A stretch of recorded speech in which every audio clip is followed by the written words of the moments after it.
All right, guys, you see the noise that celebrities and these online influencers are making. To me, it started to get very much like it don't do too much. You look by your left, they are telling you to get your PVC. You look by your right, they're telling you to get your PVC. You look at your front, they're telling you to get your PVC. You look at your back. Every nook and cranny of every platform you are seeing get your PVC, get your PVC, which is a good point. But as many of these people that have PVC, is how many of them can have the guts to come out to go and vote for their candidate? How many of them will have the guts to come out to go and vote for their respective candidate?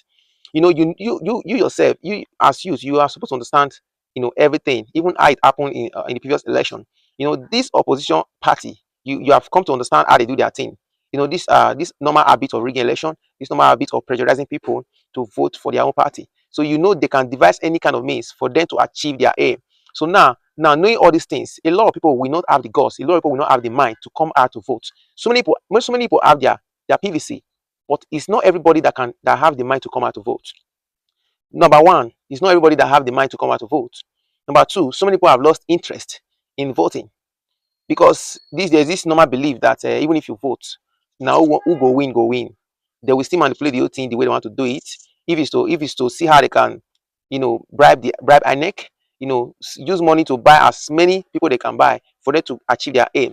So people are already with that belief that no matter what we do, the person that want to come out as a winner will still come out as a winner. So many this kind of people with this kind of mentality, they already believe that Tinubu will return back to seat.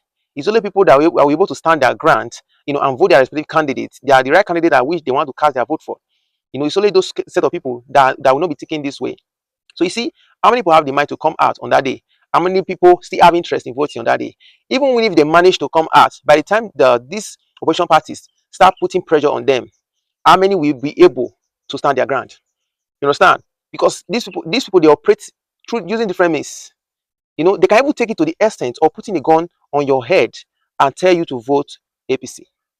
Yes, they are capable, they are very capable, and they can do this. They don't mind, pointing an object on you, maybe a gun or a machete, and forcing you, pressuring you to vote their own party. I'm just using APC because I've experienced what they did in the last election. So any other party the majority would not like to vote for.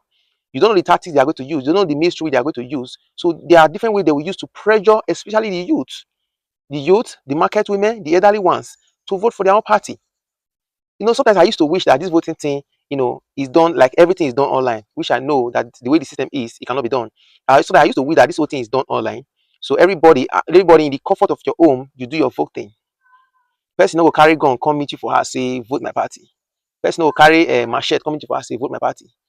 You just cast your votes, right in the comfort of your home. So wait, who you vote for, not be anybody business. So it is your business. It is only you that know who you vote for. But going out to all these respective location where you have to cast your vote, people even find it difficult to even make that move. People don't even have the guts to make that move. Not talk of even going there to vote. And even when they get there, the kind of period they will get there, that's still another thing. So you see the problem we have in this country. That is why the same set of people who are in power will continue to be in power, no matter what we do. Okay, see now, several times when things go wrong, if we come out to protest, what do they normally do? Before you know what's happening, some government, have been giving instruction to shoot tear gas at the youth. People who are doing peaceful, people who are on a peaceful movement, people who are doing peaceful protest, they'll be shooting tear gas at them. Some will return home with injury. So imagine a country like this. So how do you expect things to work? But we are not going to fold our hands. We are not going to stay back. We are going to keep pushing till we get that change that we are looking for. It is the change that we have been looking for a long time that took us to this stage. Even though majority never supported this present administration, but they still have to fight their way to get in position. So it's now the right time now to make things right. If this present administration we are doing well, nobody will want to vote them out because they have not been doing excellently well. That is why the majority want to vote them out. So make sure you are ready. It's not enough to get your PVC, but you have to make use of the PVC. You have to make sure you come out. You have to make sure you cast your vote. No matter the pressure that we apply on that day, you have to stand your ground and try to be safe. Try to keep safe and try to cast your vote and do it very briefly and get back to your home. So that is all I said. I said I should share with you guys. I hope you're able to understand this information correctly. All right, guys, you have to do better on this. I'll see you on the next video.